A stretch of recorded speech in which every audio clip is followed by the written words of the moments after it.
Ainz Ooal in Equestria, written by Zaken. Buying a pet in the deep darkness, the beasts moved incessantly in the bowels of the earth, constantly digging to make room for their growing population. To come to the surface was stupid at any time that the sky was not in complete darkness. This was understandable. After all, they were in the steppes, which were only a name. To call it desert would be more accurate. It had been a day like any other. The foremen were supervising the excavators, the warriors were patrolling the tunnels, and there were more who were stationed near the entrances waiting, prepared in case an intruder appeared. But the night was already about to fall. How boring. Do not know why we have to look at the entrances during the day. No one is crazy enough to walk in the desert with the sun at its highest. Notice that he speaks as if the tip of the tongue were glued to the palate all the time. The deep voice of a soldier with a muscular body said, completely bored. He was covered in brown fur, his upper torso and head were covered by a simple iron armor, and the helmet hid his eyes. There were some small spikes on the shoulder pads and helmet. That would be the only noticeable adornment of the armor. It had short hind legs and long and muscular front legs. It looked more like a gorilla than a dog. It had a short tail that ended in a ball with some warts. However, his partner was the opposite. Despite sharing some characteristics, his body was slimmer, but not skinny. This was a warrior obviously dedicated more to speed than brute force. Hush! Whenever you complain something happens. I want my shift to end without problems, said the slightly grave and hissing voice of his partner, and just then they heard it. It was like a kind of reverberation. Suddenly the sky darkened over the entrances. All the guards immediately came out to check if it was an attack, but what they saw left them astonished. A kind of dark cloud with faces that constantly changed, and made sounds of agony, floated in front of the entrances, even the secret and emergency exits, and little by little the sounds were unified until they were able to understand the message that was relaying. We are the heralds sent by the great Lord. We have come to declare your extermination. But by his grace you have been granted time. You have until dawn to prepare a futile resistance, before their armies attack. Know that the great Lord deeply despises cowardice. Any attempt to escape his judgment will make the immeasurable anger of the great Lord fall on you. Offer a desperate resistance so that the Great One can smile with pleasure. Resist stubbornly, mortals. And with that, the mysterious cloud withdrew to the sky and disappeared. This is not good at all. We must notify Balto immediately, Tuco said urgently to his burly friend. Hurry, Brick, don't stand there like an idiot. In the deepest part of the burrow was the alpha of the pack, an imposing-looking diamond dog that stood almost 2 meters in height, was almost as tall as Princess Celestia. Its fur was slightly long and of a opaque gray color. His sclera was yellowish, while his pupils had a coppery color. His face was permanently puckered, giving him a fierce look. His muzzle was a little longer than usual. He seemed to be more of a wolf than a dog. And the design belonged to a song 9405. It was Balto, the leader of the burrow. With him his generals were gathered for the weekly update of the den. The first of the messengers to arrive was the fast Tuco. Concern dominated his assistants after receiving the notice of the strange clouds, and the room was submerged in total chaos. Silence, you look like a bunch of scared puppies. *GGRRRRGHHH*. The growl that followed Balto's scream completely silenced everyone. You have to start from the beginning. The creatures, these messengers, what exactly were soldiers? Tuco couldn't believe his bad luck. They had made him stay and participate in the meeting, and he hated these things. That's the thing, we're not quite sure.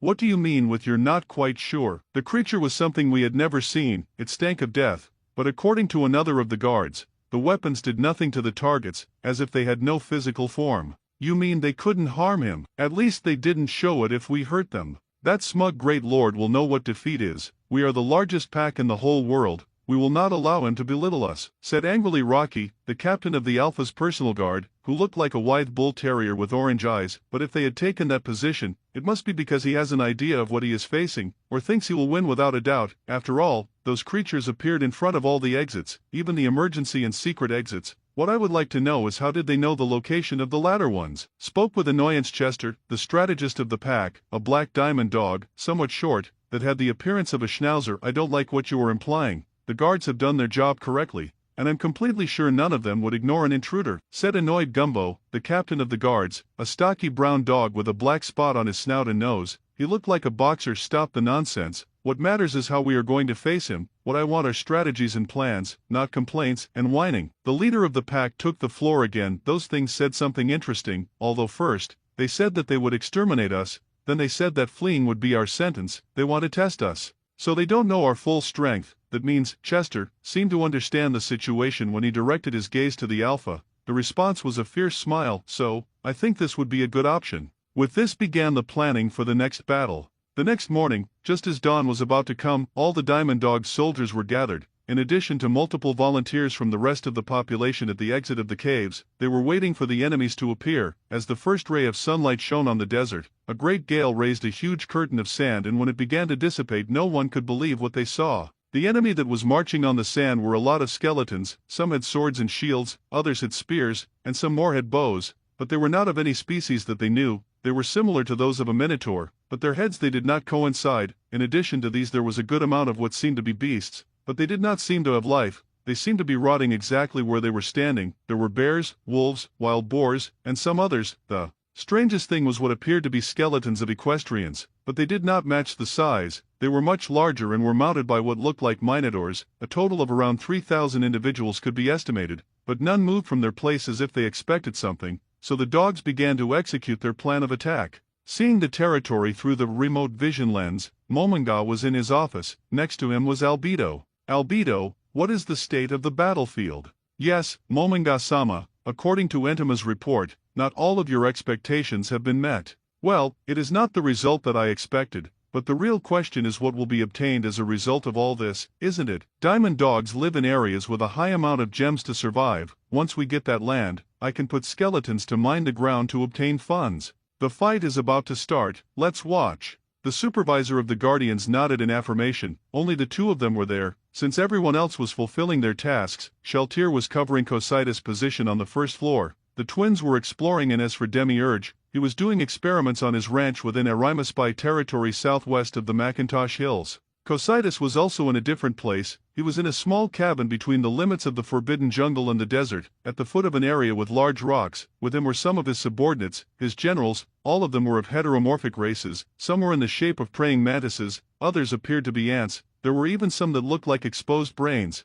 And there was also Entima Vasilisa Zeta, one of the battle maids, who was definitely older than CZ. Her dress was a version of a traditional kimono mixed with the maid style. Her legs were covered by stockings that disappeared under the skirt that reached above the knees. Her face was quite cute and her voice was somewhat childish. However, it was not her true face or her true voice. She was an arachnoid, human spider. Her face was covered by a mask insect, of which the face was completely immovable with dull eyes like poor quality crystals. Her voice came from a lip insect that reproduced the voice she used. Basically nothing of her body was in view. Her modified outfit even covered her neck. The only thing in sight was her fake face. These are messaged scrolls, but it's a lot. Could you please clear the table? Entima asked the figure in the place of honor, and he nodded slowly. Tidy up things. All right, please clean up quick then. The figures around the table rushed to follow the orders of the maid. Even though she was weaker than them, the power structure within Nazarick had nothing to do with the individual strength. Status comes from the fact if you had been created or not by one of the supreme beings, and from that point of view the maid had much more authority than they.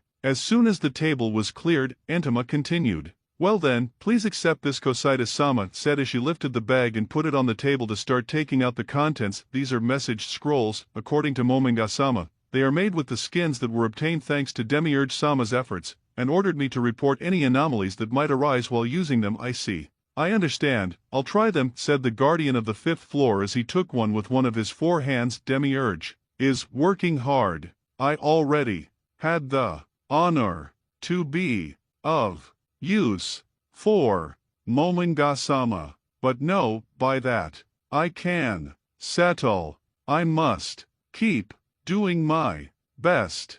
I had already heard that the reserves of low-level magic items were being affected, but this will certainly be a breakthrough. Maybe he has even gone ahead of me. I must fulfill my task perfectly. I will obey the orders of Momonga-sama gave me to the letter, and I will get his victory. Cositas had received 3 main instructions. 1. He was forbidden to enter the battlefield. This included his servants. He had to resolve the battle with the troops given to him. 2. The lich that had been assigned as the commander had to remain in reserve until the last moment.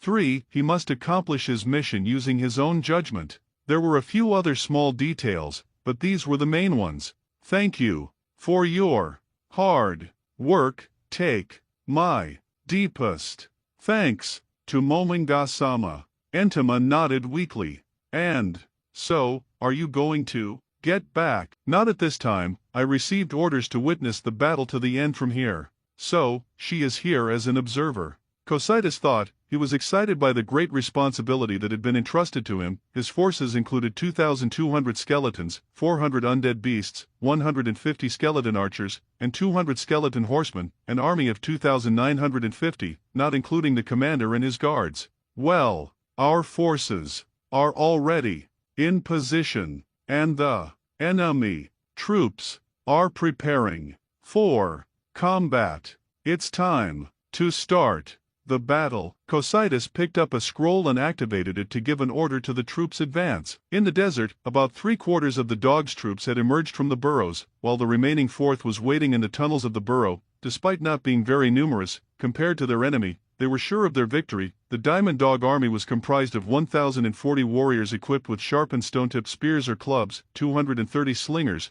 and 130 elite guards from the Alpha's personal guard, and 80 volunteers who joined the ranks to defend their home, giving a total of 1,480 units. The formation of the Diamond Dogs was well organized. 100 elite guards were scattered every 3 positions between the first 2 rows, forming a diagonal pattern, leaving the third completely made up of warriors. The 230 slingers would be defended from the enemies that overcome the line by 70 more warriors, and in the tunnels were 30 elite guards, 320 warriors, and volunteers. And then the battle broke out. The skeletons began to advance. For the dogs it would be quite easy. They saw with surprise and mockery the slowness with which the skeletons moved. They gave the first order. Slingers. The stone throwers were sandwiched between the columns and came to the front. As soon as the enemy entered their range they began to fire. The skeletons, without intelligence, did not do anything to cover or maneuver. They simply would not do anything without having received an order, so they began to receive multiple casualties quickly. As soon as the slingers realized that a shot to the skull made them fall permanently, they began to aim only at the head, and for a while, the only sound that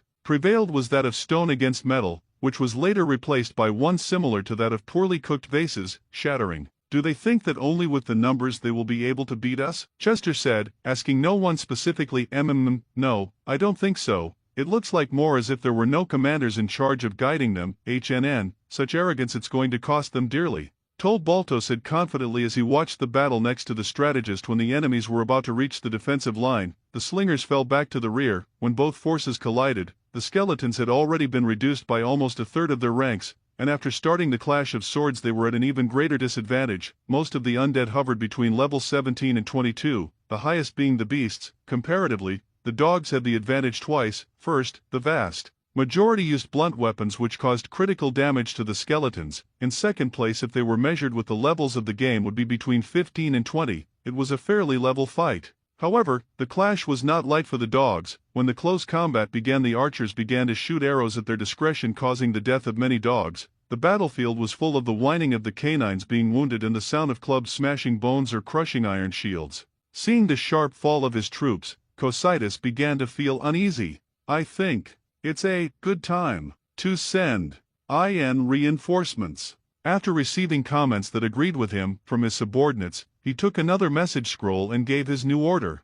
Reinforcements. Advance. The dogs were sure of their victory over their enemy. The battle was completely in their favor. For each one of their troops that dropped dead, 10 skeletons were downed, and then, the enemy reinforcements had come. The undead beasts filtered fast and easily between files, doing severe damage to them. These beasts did not fall with one strike to the head. Multiple was necessary to do it. While these beasts throw in disarray the formation, mounted skeletons were trying to flank them. Perfect. It's time. Activate the traps. Screamed Chester to the tunnels. The skeleton riders were halfway to reach the enemy's back when suddenly the ground began to give way below them. Many suffered damage when falling, others did not fall, and some more disappeared completely in the pits. Under the earth, the excavators and volunteers smashed skeletons that had fallen. Outside, slingers did quick work of those that could still move. The cabin was small only from the outside. It was a magical item that his master had lent him, secret greenhouse, but at this moment, for Cocytus, it felt extremely suffocating. He was losing. He could not believe it. How are they? Beasts with practically no armor were defeating the army that Momonga-sama entrusted to him. He decided to swallow his pride and ask Nazarik's brightest mind for assistance. He used another scroll of message. It seems I underestimate the morale of the Diamond Dogs. Message to you Demiurge. Nmh. Yes, my friend, why did you contact me? Actually, I have a problem, and precise of your advice. Tell me, what can I do for you? I'm losing the battle. If defeat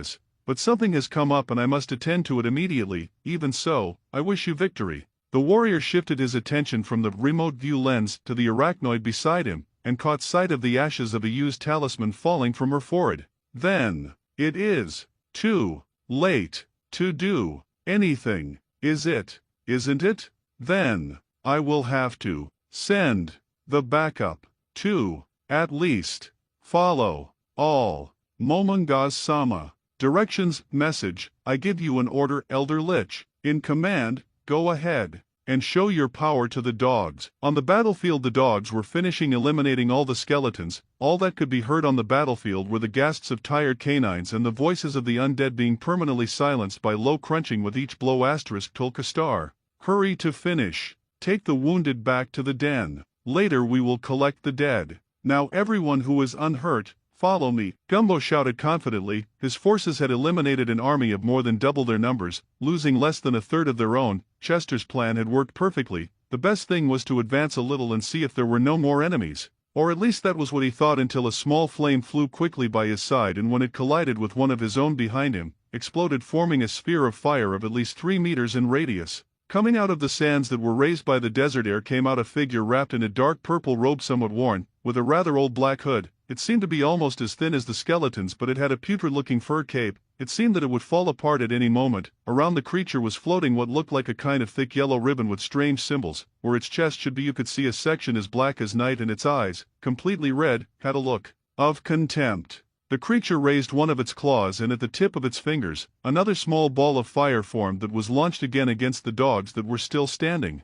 "I, a servant of the Great Lord, will get your victory, HMP." The Lich said with a smug expression on his dry face. "And originally I was using a Gooba like in the series, but during translation, I finally remembered that he was a human experiment of Ainz, so here is a mere summon without name instead. Back off all those who are injured," warned Balto. "This enemy is not like the others. The rest follow me. We will buy time so that the others can return." Those who watched from the entrances were also surprised. "That one is powerful. It can throw fireballs from its claws. Is it magic? It doesn't look like unicorn magic." Chester said with some concern, "That does not matter, we will defeat him anyway. That about 15 of my guard accompany me. We will attack him by surprise from the tunnels, while those in front of him distract him as much as possible." Gumbo and around 35 soldiers were trying to get close to the enemy, but it was quite difficult for him to advance. The creature had a range of around 100 meters, so they had chosen to separate as much as they could while advancing to avoid their shots. But when they had reached 40 meters away they could no longer get closer. Now they were only avoiding his attacks to try to tire him. Of those who advanced with the captain,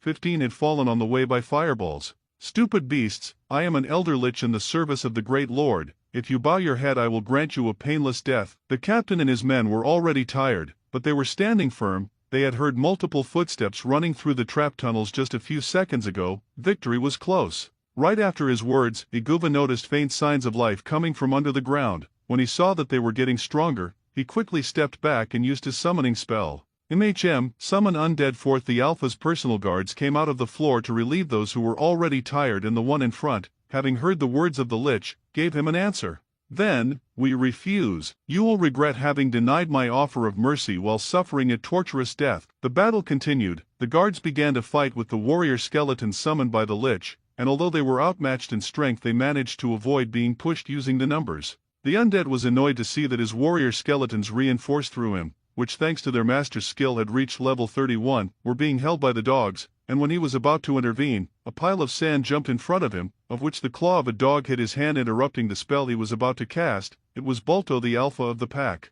I won't let you do it. Asterisk boff asterisk stubborn fool, suffer terror. Scared, the Lich tried to gain the upper hand by immobilizing his opponent, but to his surprise, the Alpha only lost his balance for a second, then shook his head and continued attacking with his iron sword. For those who watched the battle, this was something unexpected. A dog that barely reached level 30 had already achieved 2 miracles in a row. In the first instance it was able to sneak in until it was face to face with the Lich, and then it managed to resist the effective scare. This was something that was definitely worth looking into. The combat between Balto and the nameless Lich was quite close. The dog was fast and managed to interrupt the magical attacks of the Lich, but the silent magic arrow was taking its toll. When his guards finally managed to defeat the warrior skeletons, 8 of them were wounded, 4 had serious injuries and 3 had died, so they no longer had the energy to support their superior. Unfortunately for the Lich, his adversary was tenacious and do not let him resummon his skeleton warriors. Damned beast, you won't beat me, lie dash asterisk boff star.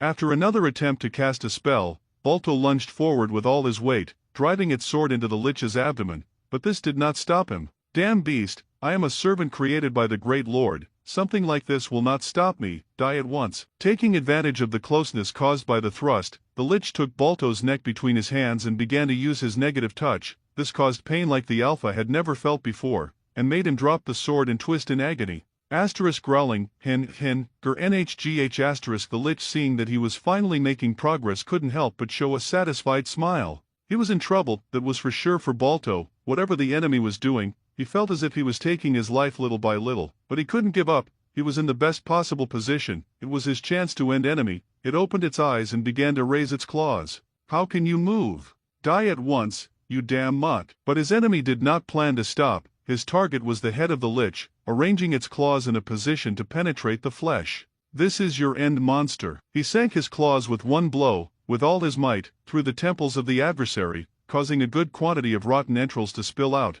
Before this attack, the Lich finally let go Balto before saying his last words in a low voice. Mominga-sama, excsme. Right after, the body of the Lich disappeared in a whirlwind of dark dust, leaving behind only Balto's sword that fell into the sand. Only then the Alpha allowed himself to relax and collapse to the ground from fatigue. From the burrows his fellow dogs celebrated victory. We did it. Long live Balto, long live Balto, long live Balto. Balto, Balto, Balto, Balto. Meanwhile, in the cabin next to the forbidden jungle, the Vermint Lord was looking through the remote viewing lens at his enemy as he celebrated his victory. Cocytus-sama, Mominga-sama calls for your presence, Tisu. I understand. She stood up. It was truly close, he said as he looked at the image of the Alpha lying on the ground and breathing hard after having observed the entire battle. Mominga began to doubt his thoughts. In front of his eyes there had just been a massacre, but the only thing he could think about was what would be best for Nazarick. His heart and his mind, lacking the feelings of pity, anger, or anxiety that humans should have, it was like watching a television program about animals and insects devouring each other.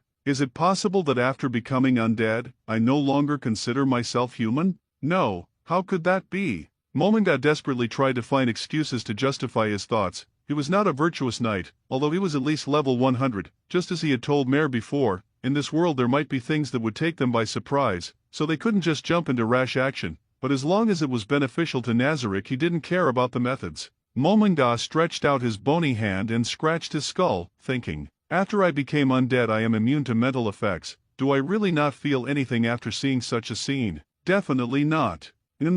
Why was it? While he was deep in thought he had muttered this out loud, waving his hand again. The mirror stopped the celebration and stopped on Balto, which was just a coincidence. But for Albedo that meant that said creature represented some interest or benefit. What do you plan for us to do with that individual? Without listening to Albedo he was still trying to understand her detachment from her humanity.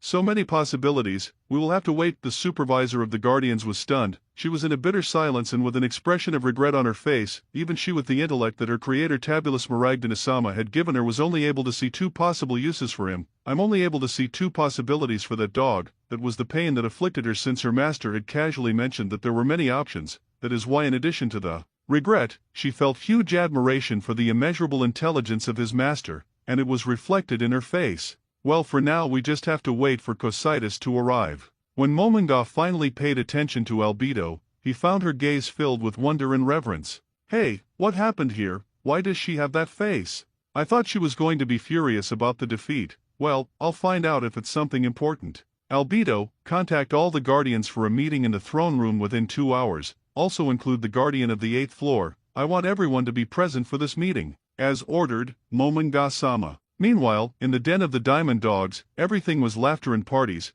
The only ones who did not participate were Balto, Chester, Gumbo, and Rocky. They had started a meeting as soon as Balto had recovered enough. "Ha, we taught that great lord a good lesson," said the captain of the guards with confidence. "We still can't relax completely," the little strategist admonished him. "We won this battle, but that great lord who sent that thing can still attack us." No, while fighting him I heard him refer to himself as a creation of that great lord, although I don't know what he was referring to, said the Alpha, with a thoughtful face. "Well, that may be the case, but we have to make sure everyone has morale up in case there is a second showdown later," said without regard to the captain of the Alpha's personal guard. "For now the best thing is for everyone to rest, eat, and regain their strength. Let's go and participate in the celebration, but calm down. Tomorrow we will have a meeting first thing in the morning." Balto said goodbye to them, while he was going to lie down to continue resting after a couple of hours. When Cocytus finished cleaning the camp from which he had commanded the troops, all the guardians were already gathered in the throne room. *CLOOMMMMG*. The impact on the floor of the throne room, caused by the butt of the staff of Ainz's Ooal gown, marked the beginning of the meeting. Everyone was already on their knees before the throne of the kings. "First of all, I thank you all for coming to this meeting, despite being given such short notice. First of all, victim." From the ground, what looked like a kind of 1-meter-high fetus, not completely developed, was raised floating in the air. It was completely pink like entrails. All over its surface you could see the veins that ran through its skin. On its back sprouted 2 wings that looked more like dry branches that had small sporadic white buds, and his face was amorphous. The only recognizable thing in him was his black eyes and half-formed limbs, and the halo above his head revealed his angelic race. "If I remember correctly, this is the first time you've met the others, right?" Victim turned to see the other guardians. After all, he had no neck, so it was necessary to turn his entire body. The original language of Victim is the language of the angels Enochian, but according to his description everyone can understand it as it is some kind of magical translation, and in the anime, they put it as if it is echo and reverberation at the same time, so I will write it normally because it's a pain to grammar check it otherwise.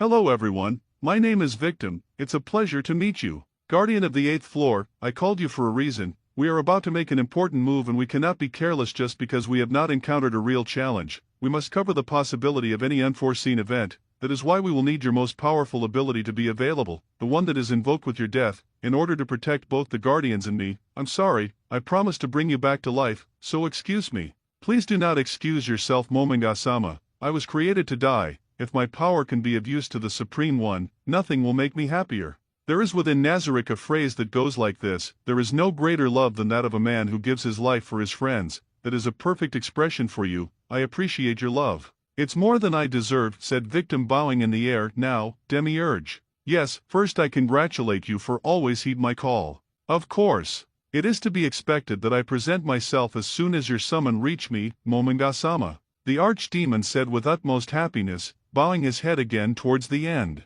"Yes, it is evident that the scrolls made with the skin you brought are capable of withstanding low-level use. Can I expect ample supply?" "Yes, it won't be a problem. I managed to get a large number of them." "I see. And what were those beasts called?" asked the Overlord as he placed his hand on his chin. They are known in this place as Arimaspi. It is a subspecies of a chimera between goat and another creature that I have not managed to identify yet. They have only one eye and their torso is similar to that of a minotaur, although there are 2 major differences. It walks on all 4s and its front legs end in claws and not toes. "I see. Will they work for higher levels?" "At the moment we are investigating to what level of magic this skin is capable of accepting. At the moment the results are promising for anything of the 5th level and below." "Excellent, keep up the good work. Now, Sheltier." "Yes, Red Heart, has there been any news?" "No, Momonga-sama, no inconvenience has arisen so far, nor has there been a problem with the portals that have been opened."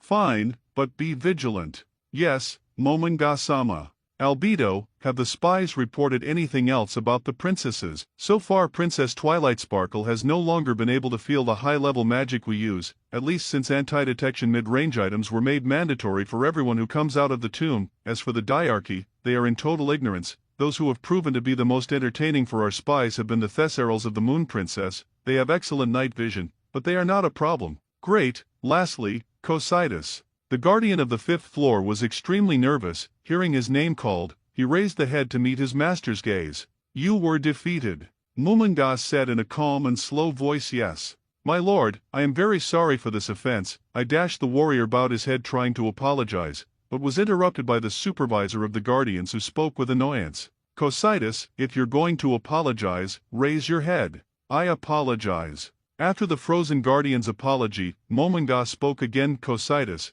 tell me the reason they beat you. Hi, I am very sorry to have lost the army that you entrusted to me. You're wrong. I'll start by telling you that I'm not going to reprimand you much for the defeat. At these words, the guardian of the 5th floor was shocked, while the others showed a smile. The reason is that no matter who you are, everyone makes mistakes. That's true even for me. With this last sentence, all the guardians let out a sound of surprise from their mouths that said, Cocytus, what were your failures? How could you have won? I underestimated the diamond dogs. I should have been more cautious. That's right, you should never underestimate anyone, no matter how weak. Is there something else? Yes, I think I had very little information, the enemy force, the topography. I understand that. Without considering these things, my chances of winning were significantly reduced. No matter what I did, the lack of commanders was another factor, as they were low-level undead. I should have placed whoever could give orders as need. Anything else? I'm so sorry, that's all I can think of for now, said the guardian with regret. Great. Except for that elder lich, they were all common undead. Their fall does not affect Nazarick. Considering what a guardian has learned from that, in the end, I benefit. Thank you very much, Momunga-sama. However, it is a fact that you lost and you will receive a punishment. Raising his bony hand and pointing towards the guardian with a single finger, Momunga said in a firm voice, Cocytus, you will fix the problem yourself. You will exterminate the diamond dogs, this time without relying on anyone else. Momunga sentenced him seriously. That's a wonderful idea, said the supervisor passionately, joining her hands in prayer. That way you will erase your sin of having lost, along with all the diamond dogs. Right, my lord, Momunga-sama spoke with purpose. Cocytus, which caused surprised reactions in the other guardians. I have a request to make of you. I beg you, Momunga-sama, said the warrior, bowing his head even after bringing defeat to the glorious Nazarick. Do you dare to ask for anything? Remember your position. The supervisor reprimanded him, but when she saw that there was no response from the warrior, she got even more upset. Cocytus, it's okay, Albedo. The supreme ruler intervened, cutting off the supervisor's fury. Can you raise your head and tell me what your request is? The 5th floor guard raised his head and steeled his nerves. Glup was nervous about what he wanted to say. Well, I just want to know what you think and what you mean. I am against killing all the diamond dogs. I ask you to have mercy. Cocytus, do you understand what you are saying? The supervisor intervened annoyingly. Albedo, don't interfere with this. I'm sorry, please forgive me, my lord. The supervisor apologized, lowering her head. Well, Cocytus, you must have a good reason to ask, something that benefits the great tomb of Nazarick. Tell me, what is it? Hi, I think it is very possible for great warriors to arise. Among them, I think it would be beneficial for them to pledge allegiance to Nazarick and become our subordinates. It certainly is a compelling proposition. If we created undead from their corpses, their level would be roughly the same as a common creature corpse would have, so there is no need to insist on diamond dog corpses. In that case, the warrior was stopped by a skeletal hand that indicated that he had not finished yet. But using undead created by me would be more practical than leaving the dogs alive. The frozen warrior was nervous. He did not want to destroy them, so a small sound of helplessness escaped him as his master spoke. *MHHMP*. If there is yet another benefit, I would like to hear it. But nothing came to mind. That. What's wrong, Cocytus? If there's nothing else, you won't mind exterminating them, right? The overlord gave him a moment, intending for him to say something that never came out. I see, it's a shame. But before he closed the subject, Demiurge interrupted. Momunga-sama.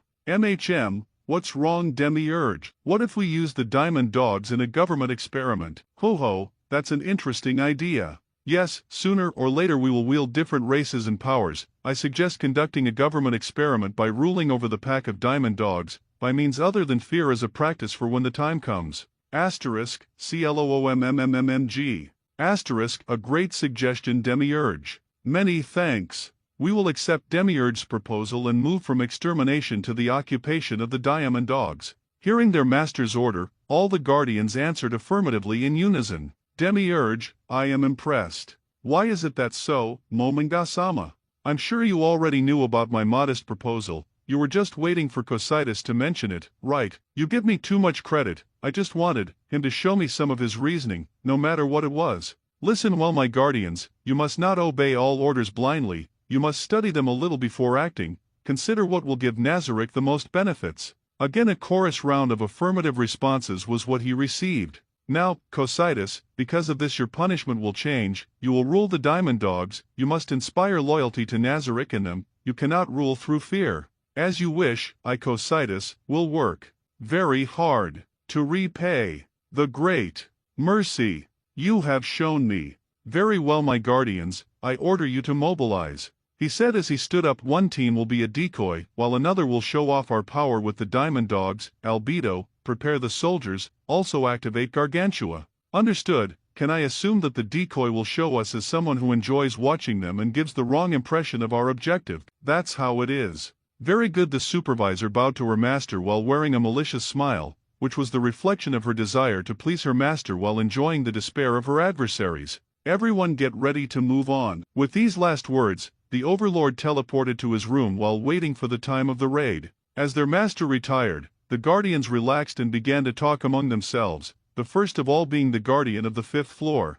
I am grateful to you, Demiurge. That is not necessary Cocytus, it is probably the result that Momonga-sama wanted. The twins were surprised. Hugh, you say everything is going according to his plan, Albedo said as she approached the others. Momonga-sama is amazing. Aura could no longer contain her enthusiasm at the greatness of her master, but her brother Mare still had a doubt. Tell me, in this case, did he already know in advance that Cocytus was going to lose? Not losing exactly, but our master wanted Cocytus to consider what would need, or recommend testing the dogs to find out whether he could beat them with his troops. Momonga-sama is more than incredible. It is fair to say that assuming the role of head of the Supreme Beings was not for nothing to Aaron Sueni Redheart, Sheltier said, very excited as she blushed and held her cheeks in her hands. Meanwhile, in the room of said Supreme Being, he was lying face down on the bed drowning an idiotic laugh on the pillow. Ha ha, hee. Then he rolled onto his back on the bed and began to ponder what happened just now in the throne room.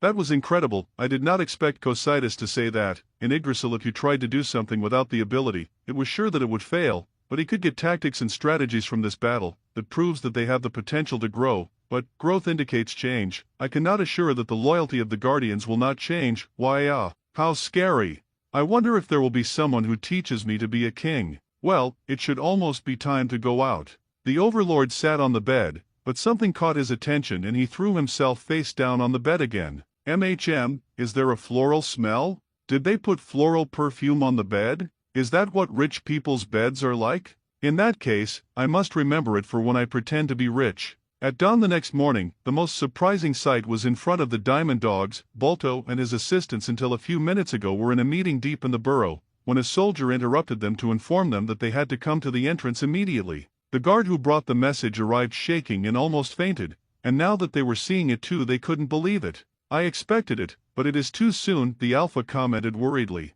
No, it cannot be, Chester said as he watched the enemy lines. Impossible, this is a joke, right? Gumbo said they are incredulous when paying attention to the enemy troops. Have you noticed? Those armor and weapons are not normal, it seems that they have a strange shine that covers them. They are probably weapons with magic, said Rocky worried. They are also almost double the number of yesterday, said Bolto with resignation. Then an icy wind began to blow and black clouds covered the sun over the desert quickly. An icy wind over the desert was abnormal enough to cause doubt, but the clouds drew the attention of all the dogs to the sky. There was no Pegasus moving them. Don't give me that crap. Is that great lord also capable of controlling the weather? Rocky said when he felt the drastic change in temperature. They are moving. Comment the captain of the guards, but it doesn't look like it's to attack. Chester said as he watched the enemy formation change. The 4 rows of heavily armored skeletons in the center of the formation began to march, advancing several steps and then taking a quarter turn in different directions, separating the columns in the center. When the columns finished reforming, behind them they left something that made him open his eyes wide. Advancing through the gap was a skeleton, but this was not like the others they had faced previously. The tunic he wore was of high quality, the articles that adorned him were quite expensive in appearance, and the staff in his hand was impressive, but the huge gems on the shoulders were what gave them an understanding of how expensive their wardrobe was. This was open in the chest where you could see its ribs and a red sphere in the lower part, but what differentiated it the most from the rest of the skeletons was that in the sockets where its eyes should be there were 2 small reddish flames. I think we can assure that this is that such great lord that was mentioned before. What is he doing? What the heck is that? Asked the strategist with concern. The skeleton had raised one of its hands, and a huge dome of light with many different constantly changing markings, plus circles floating around it that did the same, appeared, spanning approximately 10 meters in diameter with it in the center. It seems like magic, but I've never heard of or seen anything like this. Whatever it is, I think it's going to be pretty big. Then the unimaginable happened before their very eyes. The whole desert around them changed in an instant. It stopped being a pile of loose sand. It was covered with a healthy and lush grass as far as the eye could see. This fact caused all the dogs that were near the entrances directed their eyes to the floor right where they were standing. Under their paws they no longer felt the desert sand. This distraction made them miss the appearance of a colossus, which they did not notice until they began to feel the tremors caused by its steps. Looking up into the distance and to the right of the army, a gigantic creature at least 40 meters high. Height was approaching. The only thing they could differentiate at the distance were his bright eyes and lines that ran from his neck to his chest. He carried between his upper extremities a huge stone almost half the size of himself, and to the surprise of all present, from that enormous distance he threw it, but his objective was not the entrances, at least that was obvious.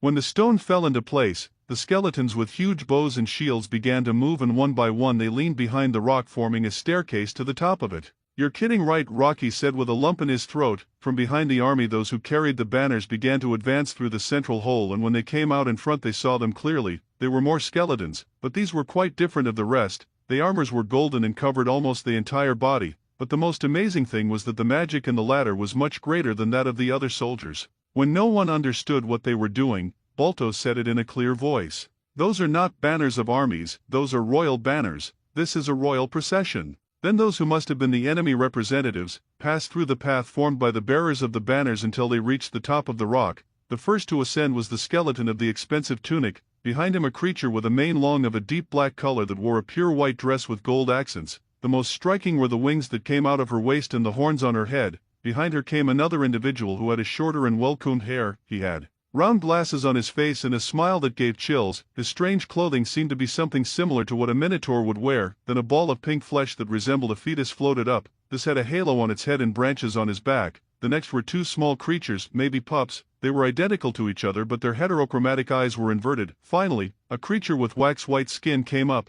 wearing something similar to the pompous dresses that ponies wore at parties of black colors with accents in red. The only skin really uncovered from her was her face. When the skeleton came to the front, on the rock, something incredible happened again. Behind the skeleton and out of nowhere a throne was created of what seemed to be crystal, which was quite high, and yes, there is no doubt in them, it was created. It did not appear suddenly, it was not stretched, it was simply created. It was born from the magic light. The other creatures that climbed all stood on the sides of the throne when the skeleton sat down. It extended its hand, and many of those creatures that had previously named themselves heralds appeared in front. These were immediately distributed to all entrances.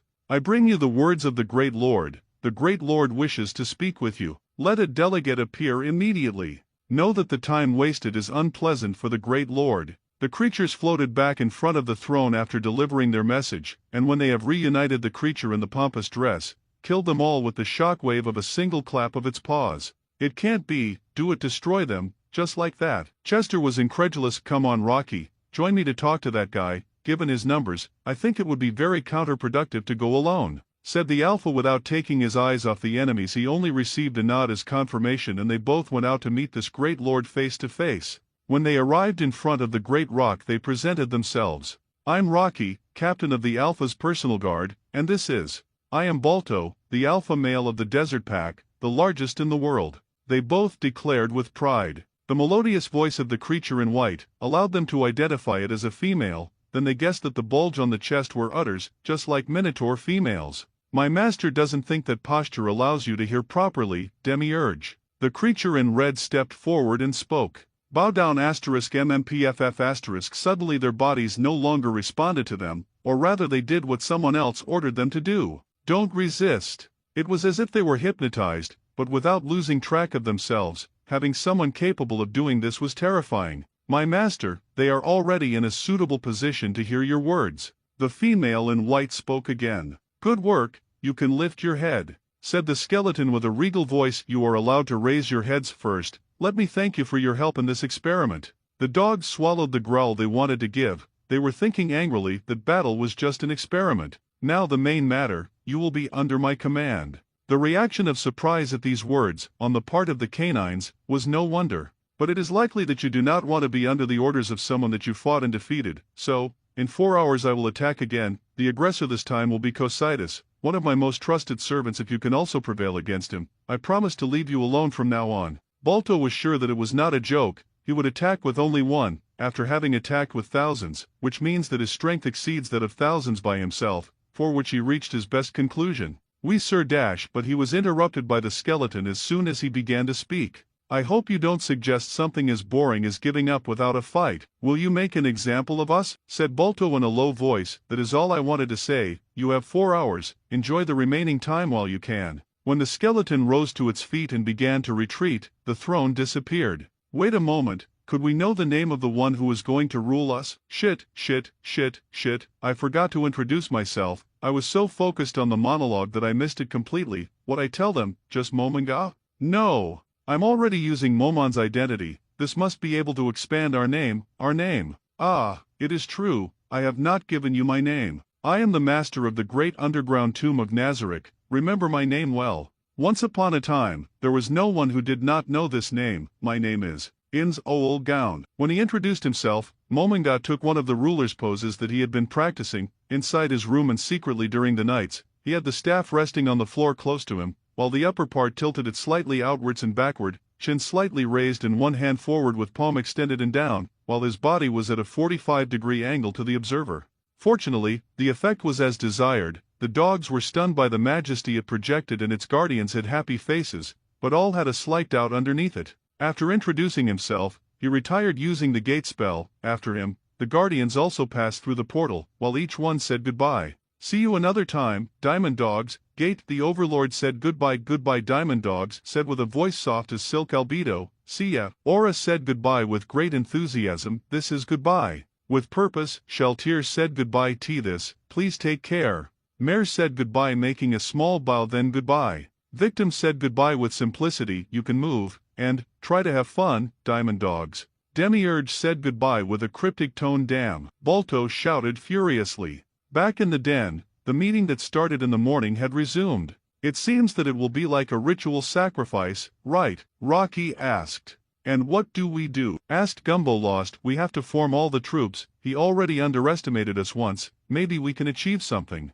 said Chester, trying to come up with a plan. No, I think the best thing is that they are only a few, half of my personal guard and the oldest of the guards, in addition to their captains and me. If their objective is to show overwhelming power, they will not kill us all, but the pack will need a central figure while the next alpha male emerges, to organize the remaining ones. Yes, why not? I agree, said the captain of the guards. So if we do, I think Chester will be the most suitable, said the captain of the personal guard with confidence. Wait, you don't have to say that. I'm sure I can think of something, said Chester, trying to prevent the suicide plan from being accepted. We have been given the chance to survive. That will be my last order as alpha for the entire pack. You will be in charge until the next alpha male is born. Balto told him, arriving at the camp set up in the same place that Cocytus had been before. Victim said goodbye and returned to Nazarick. Well, Momonga-sama, I must withdraw for now.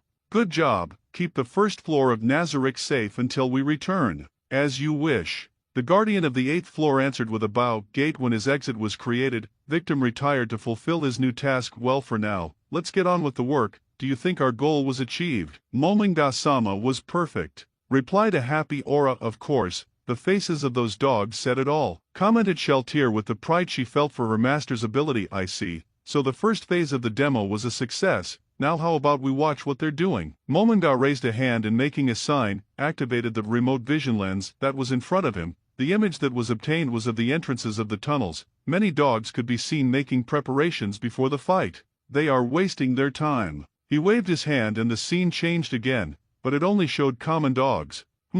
I don't see any of the commanders. I think their names were Balto and Rocky, right? They might be inside the tunnels, Aura answered with a slight disappointment. It's the safest assumption. Mominga said, after which, he extended his hand, putting it into his inventory. He took out a bag, and from it a scroll, while he explained what he was going to do to the Guardians. Normally, the remote vision lens does not allow to see indoors, but, using magic I can create a sensory organ, and by joining the two I can observe interior areas as if I were walking through them. The image that appeared in the lens changed from the outside to the inside of the caves. Mominga navigated a bit through them until he found his objective, well below the burrow. The meeting chamber was. After seeing them for a moment, he decided that there was nothing special that warranted spying on their strategy. Right, Albedo. Yes, Mominga-sama. As soon as this fight is over and this camp is cleared, I want you to announce to all guardians, area guardians, and servants to gather in Nazarik's throne room. An important notice needs to be given. If I may ask,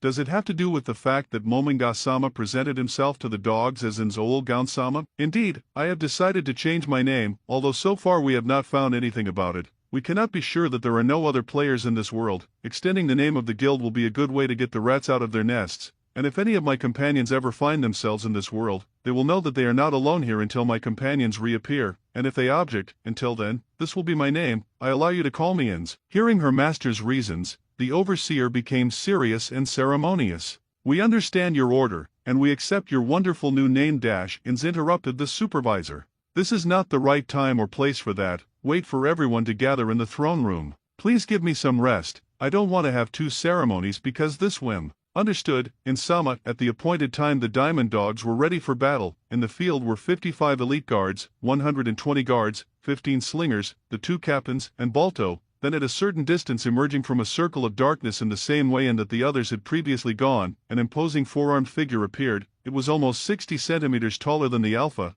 It had the appearance of an insect, but it walked on two legs as it approached, in two of its upper extremities. It held an impressive halberd. There were multiple spikes all over his body, and from his back came out what appeared to be two huge chunks of ice. The enemy stopped at approximately 50 meters and drove the butt of his halberd into the ground. So that's Cocytus, huh? He definitely looks powerful, Balto said as he examined his opponent. Well, Ainz-sama is watching. Show all your power. But first, Ice Pillar. The diamond dogs were ready to start the battle, when the enemy made a strange movement, extended his hand, and out of nowhere halfway between them, on the grass that had been created previously, two huge pillars of ice were born. Then the insect warrior gave an announcement. As warriors, determined to face death, I regret to announce this, but this is the door of your doom. Upon crossing it, you will find your destruction. If you advance further, death awaits you. How kind, right, Gumbo said as he advanced. That's right, Balto said, and as he advanced, all the others followed him, crossed the pillars, and prepared to fight, announced that they were ready, and the enemy only made a sign with one of his hands to advance, while he had the other pair crossed. Attack. The slingers moved forward and began firing, but all shots ricocheted before making contact with the insect. I'm sorry, but we, Guardian class, we have protection from weapons at a distance, but this is annoying. Piercing icicle. Cocytus raised one of his hands and threw a blast of sharp pieces of ice at a speed that the slingers could not avoid. All were impaled by the ice and fell inert to the ground. The contingent of soldiers was launched to the attack when they saw that the support had been removed. I hate doing this to warriors, but I have to reduce their numbers. Frost Aura. The Vermin Lord waved his hand in front of him and a freezing air shot out in front of him, reaching the dogs that came running. In an instant they all froze.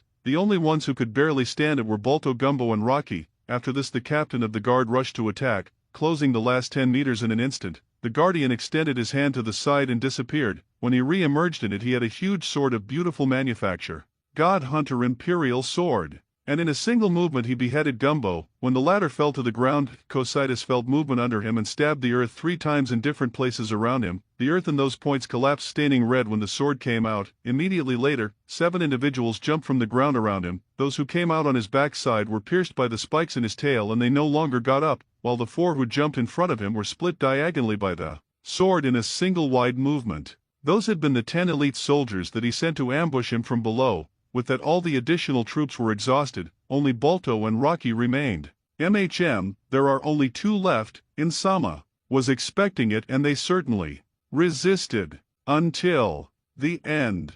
It's just us. How are you? The Alpha asked his partner. My whole body hurts from the cold, but I can still fight. That's a good battle cry. Well, this will be our last attack. We are sorry for the delay, Mr. Cocytus. It doesn't matter.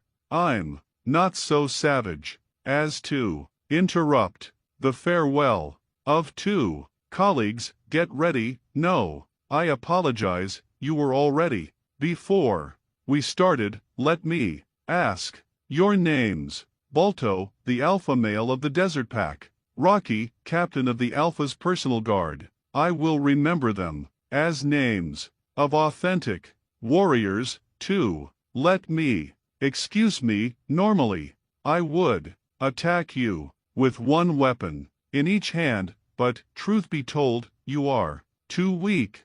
Okay, let's go. Balto shouted, and they both charged at Cocytus, iron sword in hand. Rocky jumped to give a downward blow, while the Alpha attacked from the side. The Guardian stopped the thrust of the enemy leader's sword with 2 fingers, then with a twist of the wrist cut vertically the captain of the guard with the sword. To his surprise, when he did so, he felt that the sword in his left hand lost all the weight behind him and turned to see that the sword in his hand had been released from the Alpha's left hand, and the right one was approaching its trunk with another one, but as the strike approached, it was stopped by an invisible barrier before touching him.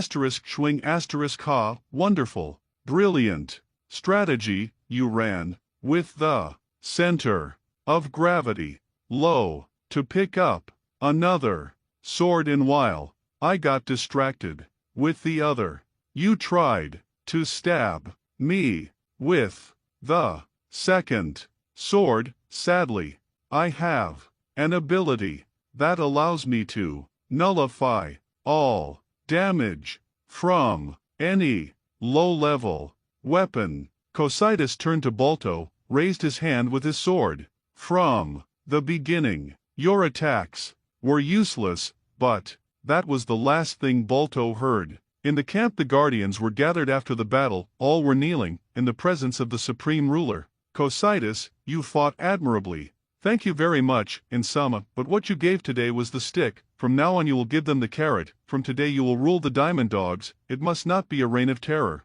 Understood. Very well. Listen, my Guardians, starting today, Cocytus will rule the Diamond Dogs. If he ever needs help, support him. Insama, how will you dispose of those 2 dogs? Of those 2? Yes, the so-called Balto and Rocky. Yes, we will recover their bodies and use them as resources for the creation of undead that does not depend on my ability. I think there may be a better option.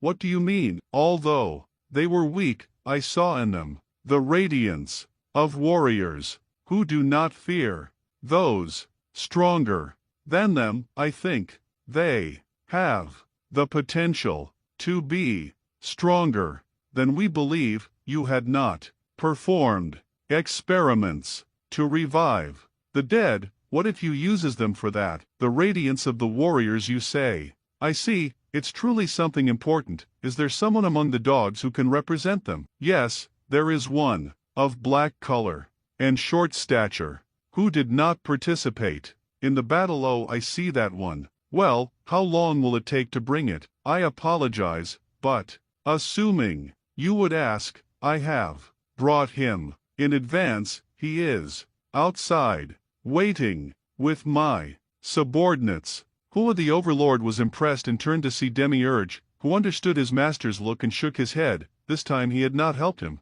Very good, Cocytus, your idea was the right one. Show him. A moment later, the little Schnauzer found himself inside the hut, sitting on the floor and marveling at the fact that the interior was much more spacious than the exterior, but retained his calm appearance. Tell me your name. Yes, great king of death, Ainz Gown. Albedo, who was next to him, got upset at the lack of respect and admonished the dog. Show due respect to your new lord. He is Ainz Gown Sama to you and yours. I'm very sorry, Ainz Gown Sama, he said, trembling slightly at the bloodlust coming from the supervisor. My name is Chester. I was the strategist of the pack, but right now I'm the acting alpha. Thanks for coming. Yes, Please accept the loyalty of the Diamond Dogs. Chester began to tremble more visibly when he heard the skeleton approach. You see, I have an assignment for you. If there is anything your servant can do, please ask for it. Not as a servant, if you accept it, I will bring Balto back to life. Is that even possible? I am capable of manipulating both life and death.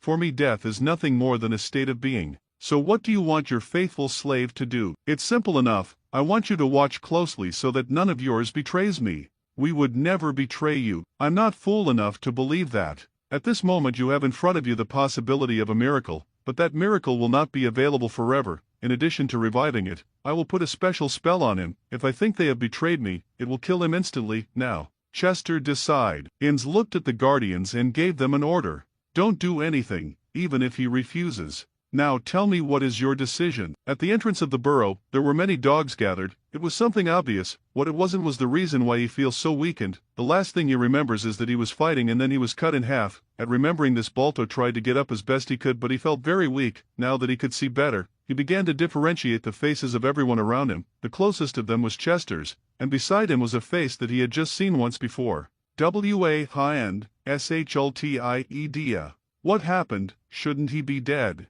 On the other side of him was someone he did not expect to see, the skeleton. He was the one who broke the silence in the place. It seems that some levels have been lost, so that has not changed. First of all, congratulations on your resurrection, Ryurekon. Can you revive the EATH? Resurrection? Can you revive the dead? Death for me is nothing more than another state of being. It looks like your speech is impeded. It should be enough that you rest a little to fix it. My Lord, I pro-ise to be alu-ys faithful and of yo with all mying. My Lord, I promise to always be faithful to you and serve you with all my being. I accept your loyalty. You can ask for anything you want. Piasperi prosperity for mine. I promise in the name of Ooal that you will prosper like never before. Cositus will be in charge of you. Talk to him to find out what will come next. I really appreciate tea, and may I as yuste? Rocky and Umbo Wally helpful too. I really appreciate it, and, may I ask why just me? Rocky and Gumbo would be helpful too. Their bodies must be out there. I'll think about it. Keep their bodies well, Aura. One of the pups came out from behind the skeleton, and now that it smelled closely, Balto could be sure that it was a female. She had the scent of many animals that almost hid her own scent. Yes, Ainz-sama, we are leaving. The little girl nodded, and with that, they began to move away from the burrows. Balto could not believe it yet. His new master was capable of controlling both death and life. Do we survive or did we rev-the-eat? We survive or we revive, that doesn't matter. For now, hey you, don't stay there, come help me. We have to take Balto inside to rest. Throne room. The room was full of people on their knees showing their loyalty. No one moved in the room. They were so quiet that you could hear the sound of their breathing. The only sounds came from Ainz and the staff of Ooal when it hit the floor. Ainz ascended the stairs and sat on the throne. He was watching the scene at his feet. Almost all the NPCs were gathered here, a large crowd. It looked like the Hyakiyagyo, the Great 100 Demons Parade *. There was so much variety of beings. Ainz, in his heart, praised the imagination of his guild members. There was everyone except Gargantua, the colossal golem and victim, that could not leave their posts.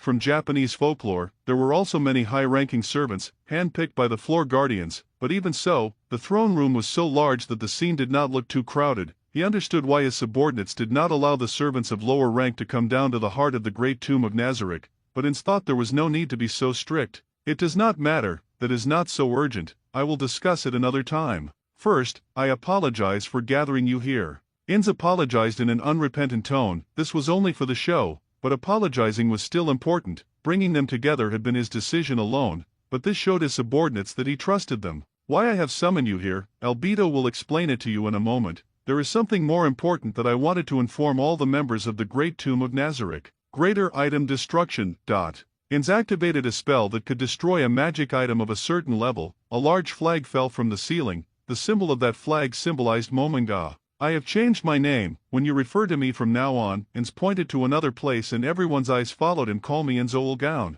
Ainz will be enough. Ainz pointed to a flag behind the throne with the guild symbol, raised the staff, and let it hit the ground, attracting the attention of everyone present. All who are against, state your reasons. No one objected. Albedo walked towards Ainz and with a smile. Now we all know the name of our Lord. Long live Ooal-sama, the Supreme Overlord. All the members of the great tomb of Nazareth swear eternal fidelity to you. The guardians said in unison, Long live Ainz Ooal Sama, the supreme overlord who leads us. We will dedicate all that we are to you and swear eternal loyalty to you. Long live Ainz Ooal Sama. Everyone knows his greatness and the fearsome powers he possesses. NPCs and servants alike sang his praises. The throne room rumbled in applause, immersed in the praise of his subordinates. Ainz thought, my friends, what do you think of me hoarding this glorious name? Will you be happy? Or will you get offended? Tell me if you have any suggestions. Tell me that this name is not just mine and I will change it back to Momonga without hesitation.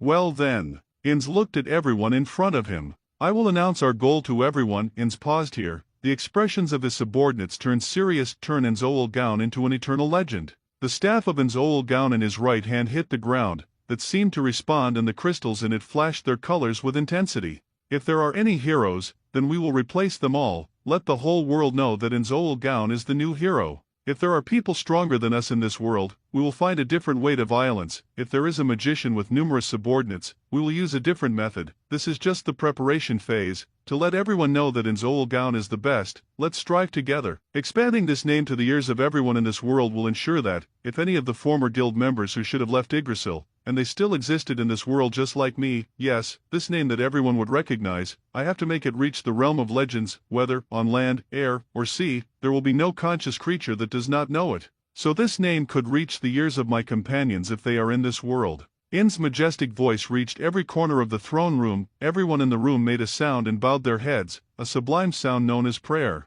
The throne room emptied after the master left, but the air of excitement still lingered. Receiving orders from the supreme overlord and acting in unison had motivated everyone, especially when he had given them an order. Everyone raise your heads. Everyone crouched in prayer looked up when they heard Albedo's voice. We will all carry out Ainz Sama's orders. The next thing is that there are important announcements to be made. Albedo's gaze fell on Ainz Ooal's flag behind the throne. The NPCs and servants behind her also looked at the flag. Demiurge, share what Ainz Sama told you. Understood. Demiurge and everyone present was kneeling, but her voice was clear for all to hear. Ainz Sama told me while looking at the night sky, I exist in this place to obtain that jewelry box that does not belong to anyone. Then he said no, it is not something that only me should have. Maybe I should use them to decorate the great tomb of Nazareth. The Ainz Ooal mine and my friends, the jewel box refers to this world. This is Ainz Sama's true wish. Demiurge was smiling, but it was not a kind smile, and Ainz Sama continued, conquering the world is a very interesting idea, so the conclusion is. Everyone's eyes were staring sharply. These are eyes that showed very strong determination. Albedo slowly stood up and looked everyone in the face. Everyone looked at her in response, at the same time looking at the Ainz Ooal flag behind her. Understanding Ainz Sama's true intentions and making preparations is the way his prominent subordinates should act. Everyone should understand that the ultimate goal of the great tomb of Nazareth is to take that box of jewels, this world for Ainz Sama. Albedo smiled as she turned around and looked at the flag. Ainz Sama, we will definitely hand this world over to you. Their voices reverberated off the walls of the room. We will give everything in this world to the true overlord Ainz Sama. Thanks for watching, and if you enjoyed the video make sure to like and leave a comment and share it with a friend. See you all later.